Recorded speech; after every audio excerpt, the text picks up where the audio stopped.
Jeg bør nok starte med begyndelsen. Mit navn er Sly. Sly Cooper, og jeg er en tyv fra en familie af tyve. Tyveri er faktisk familievirksomheden, og alt gik godt. Også selvom jeg egentlig havde trukket mig tilbage. Jeg havde lagt maske og stok på hylden. Jeg nød livet på den anden side af loven i selskab med en vis Interpol-agent. Den vidunderlige Carmelita Fox. Hun og jeg havde en historie sammen, som mest handlede om hendes forsøg på at fange mig. Vores aktuelle situation var kun mulig, fordi hun troede, at jeg havde mistet hukommelsen. Det havde jeg ikke. Det var rart endelig at kunne nyde hinandens selskab, uden at der var en chokpistol involveret, og vi lagde hurtigt fortiden bag os. Men efterhånden som tiden gik, vendte den gamle trang tilbage, og jeg vidste, at jeg havde brug for at lave et indbrud. Jeg bør også nævne, at som mestertyv stjæler jeg kun fra andre tyve. Det tog noget tid, men jeg havde endelig fundet, hvad jeg ledte efter. Mit mål var en nystartet kunstmagnat, en af de helt hotte samlere. Han virkede respektabel, han havde åbnet et nyt museum, men noget var galt. Ifølge pålidelige kilder handlede han med antikviteter på det sorte marked for millioner. Så jeg syntes, at han skulle dele udbyttet. En aften, mens jeg arbejdede på en plan, dukkede Bentley op som kaldet. Bentley er hjernen i vores foretagende. Planlæggeren. Vi voksede op på børnehjem sammen, hvor vi udførte vores første kup sammen. Småkager. Og har været bedste venner og forretningspartnere lige siden. Jeg havde ikke set ham i lang tid, men jeg vidste med det samme, at noget var galt.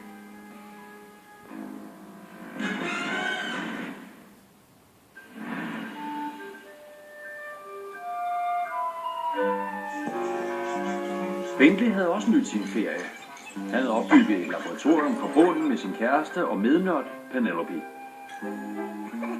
Hun var kommet med på holdet under vores sidste projekt, og det havde virkelig klikket for de to. De var åbenbart lige blevet færdige med et hemmeligt projekt, da Penelope var pist forsvundet. En hektisk eftersøgning havde ikke givet noget, og Bentley var helt ud af den. Så han noget, der skræmte ham endnu mere. I sin fritid havde Bentley studeret Civius Racunus, mestertyvenes håndbog, der var gået i arv fra Cooper til Cooper i generationer. Bogen var fuld af mine forfædres gøremål og deres hemmelige teknikker. Men pludselig var siderne blevet blanke. Faktisk forsvandt de for øjnene af Bentley. Da han indså, at der ingen tid var at spilde, samlede han sine ting og begav sig afsted mod Paris.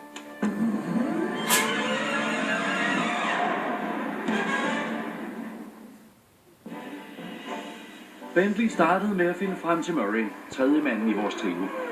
Murray var vores frontløber, muskelmanden, og i øvrigt ham, der havde et alle kagerne efter børnehjemskuppet.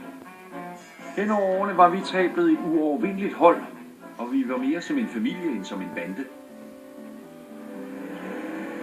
Murray havde udlevet sin drøm som professionel racerkører og havde gjort sin vogn berømt, eller berygtet, for at forårsage styrt. Til sidst kunne han ikke finde en sponsor på grund af den høje forsikring, så han var startet som rallykører, hvor han endnu er ubesejret. Da Bentley dukkede op, smed Murray alt fra sig og var klar til at hjælpe.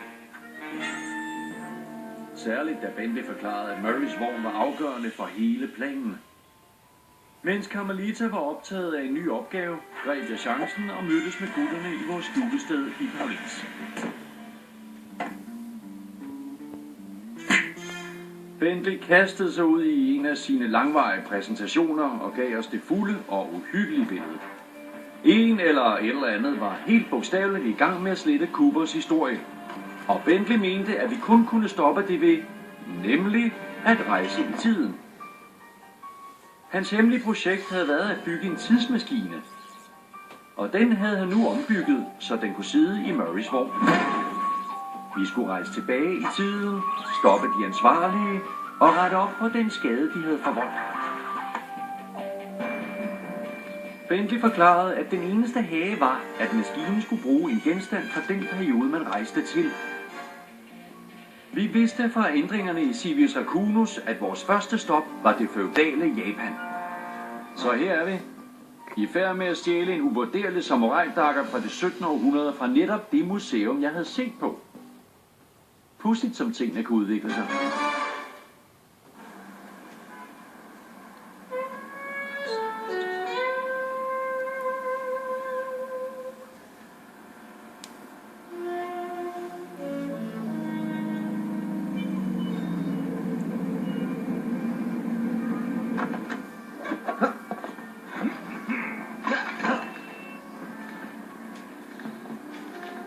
Okay, I kender begge to planen, ikke? Naturligvis. Flodhesten glemmer aldrig. Er det ikke elefanter, der er gode til at huske? Og slap nu af. Vi har gjort det her 1000 gange. Hvad kan der gå galt? De berømte sidste ord. Hey, jeg har kun én chance for at klare det, så det må ikke gå galt. Okay, det er ikke tilladt at træde i spinaten. Tag det nu roligt. Det kommer til at køre som smurt. Vi ses indenfor. Lad os nu komme i sving.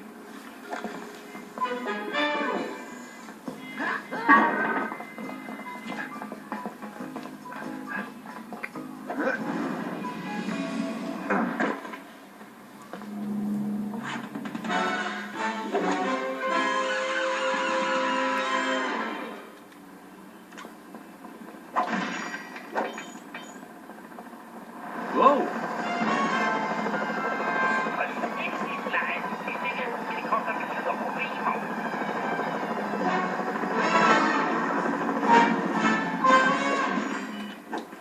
Jeg behøver vel ikke at nævne, at du kan hoppe med X-knappen. Sly, husk, at du kan dobbelthoppe.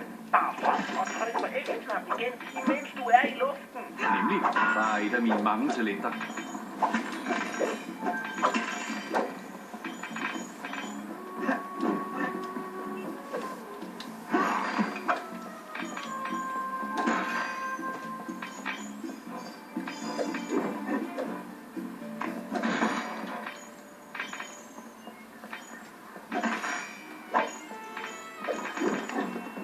Hvis du får lyst til at ændre dit liv, Strålende. Det er perfekt til at kigge om hjørner med.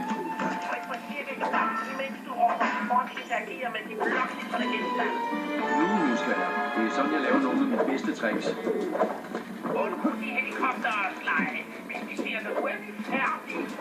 Det kan jeg vist godt klare.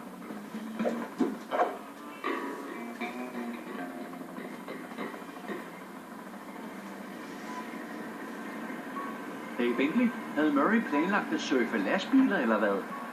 Nej da. Murray er rutegruppe i sidegaderne. Hvorfor spørger du? Ikke for noget. Det ser ud til, at han er i position nu. Du må hellere blive på de kabler, Sly. Ikke risikere at komme ned på gadeplan. Ikke noget problem, Bentley. En god tyv foretrækker at holde sig hævet over sagerne. Denne aften er helt perfekt til en tyv.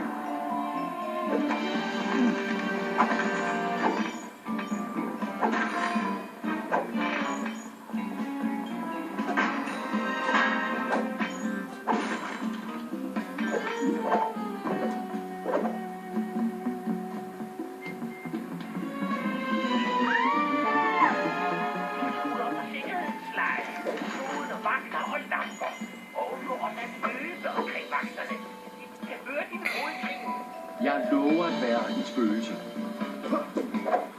Det føles godt at være tilbage på arbejde.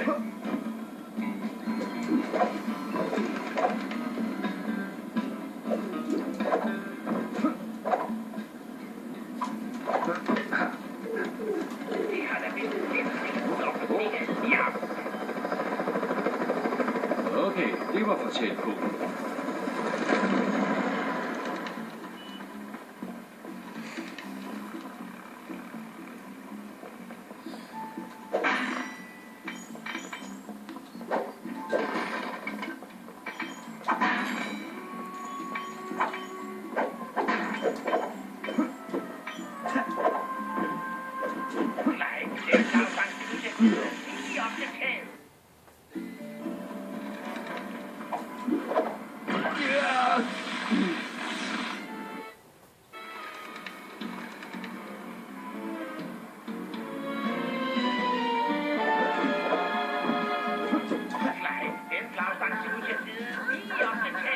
Se selv. Jeg sagde jo, at det var pære nemt.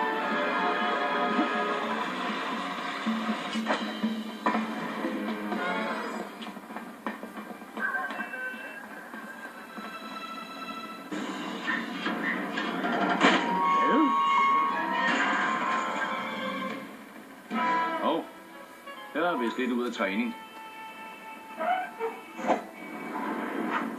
Sagde du noget, Sly? Nej. Her er det fint, Bentley. Okay, du er vist nødt til at finde en anden vej op. Du kan komme om på forsiden af museet ved at bruge afsatsen. Hold dig uden for sikkerhedslyset. Det kan jeg vist godt klare. Sikkerheden her er jo helt vild. Det må hellere være det hele værd.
Hvilke overraskelser gemmer sig mon indenfor?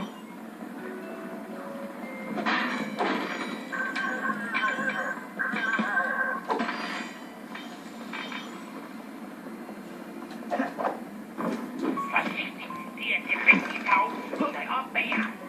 Tryk på cirkelknappen for at hjælpe ham. Måske kan du prøve flere gange for at få fat i.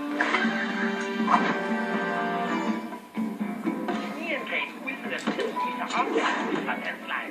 Nu er han låst tagvinduet op med nøglen.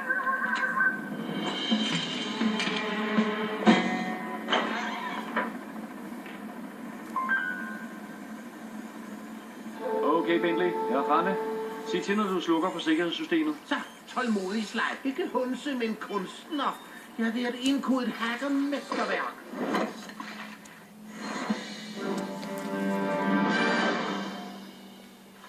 Interessant. Sidste gang jeg var i de her kloakker, var jeg bare en teenage. Mine bunker skal nok tage sig af det gitter.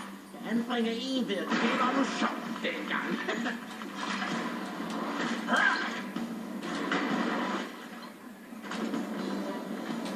Hvem siger, at skildpadder er langsomme?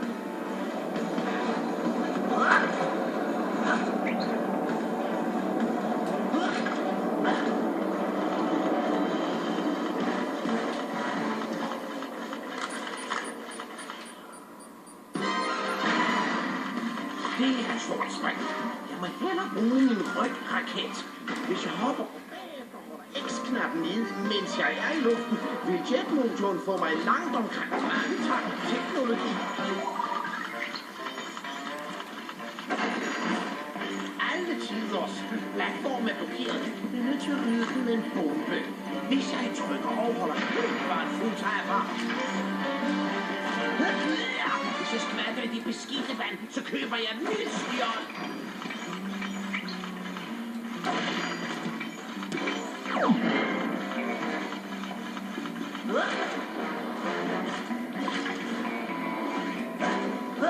Så tog jeg ikke gummihandsker på.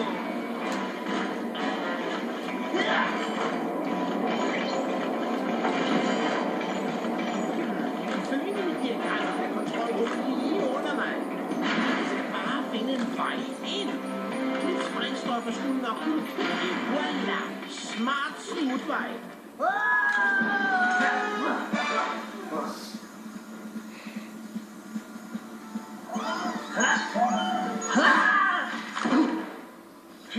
Der var lige ved at tabe hovedet. Hvordan går det med sikkerhedssystemet, Bentley? Fedt. Perfekt. Jeg er færdig med det vunds.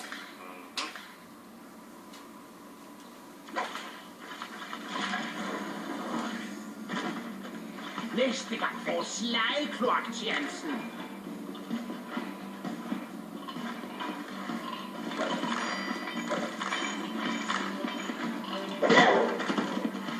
Og nu til et af Bentleys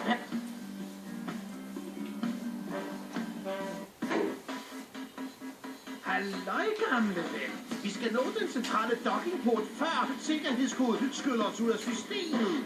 Den venstre pind navigerer skibet. Den højre pind styrer krigskanonen. Krigskanonen kan skyde lige gennem den firewall. Krigskanonen skyder godt. Det er et skud i bevægelse, det kan måske knække systemet.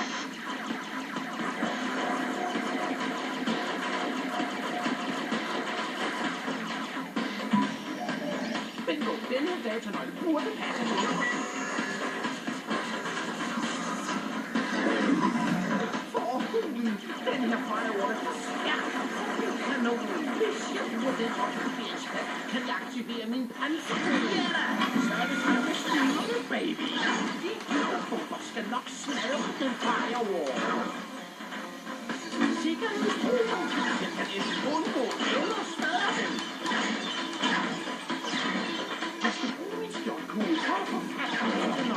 Jeg må hellere skifte tilbage.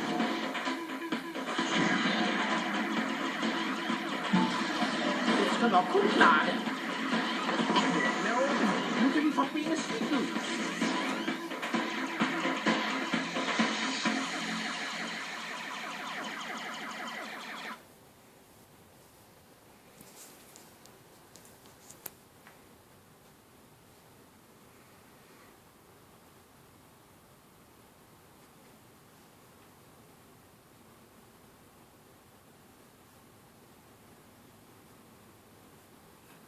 Datakoderne falder sjældent langt fra stammen.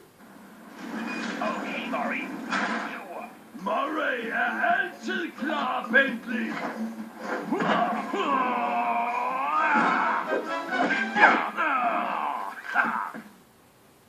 Okay, Murray. Vi skal have dig tilbage i kampform. Prøv at varme op med dit foretækkende angreb. Og tryk på knap og slå. Nå ja, den gamle krop kommer i tanke om det hele igen.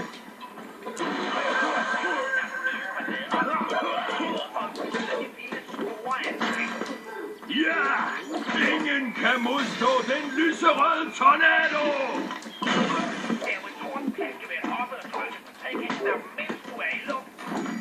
Og tordenplasker, hvor har jeg savnet dig?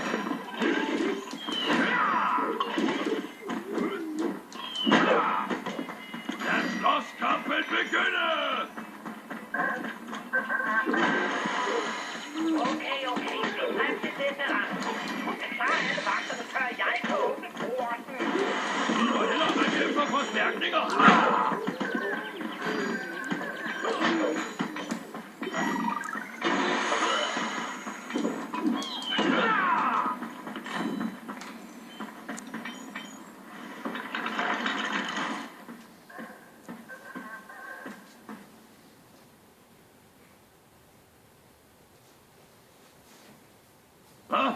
Hvor kom du fra, Splice?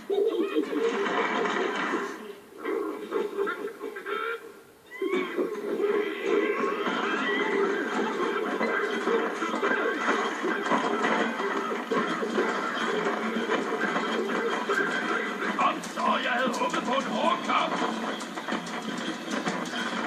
Hvem skal slage mig?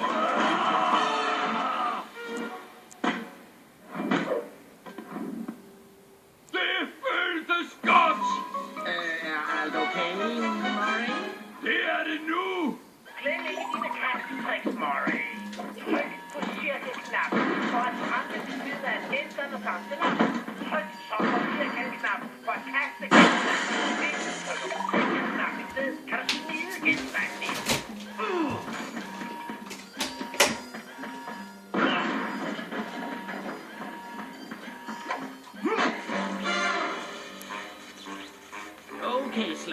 Sikkerhedssystemet er nede. Du har fri bane. Stærkt. Jeg kaster mig ud i det.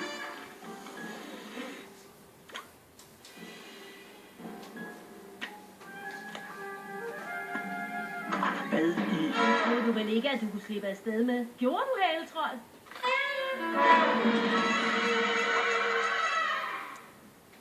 Hey, Carmelita!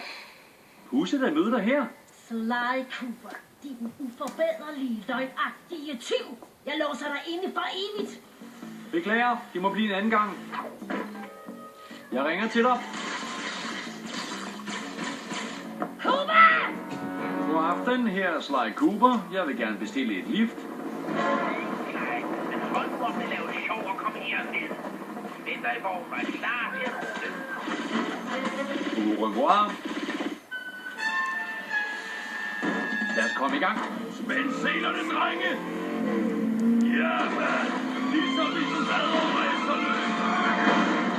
Pas på! Gud, jeg tror, mit skjold fik en revne. Pas på de træer! Hvor skal du hen? Jeg gør mig klar til springet. Velkommen ombord hos Murray Airline. Godt landet, Murray. Vent, ikke for at brokke mig, men vi sidder altså fast her. Slap af, Sly. Bare put døgten i beholderen. Perfekt. Det isotopiske henfald er kalibreret. Indstiller fusionssyntesen. Bare tryk søndag i bund, når du vil, Murray. Bare i orden, Marker.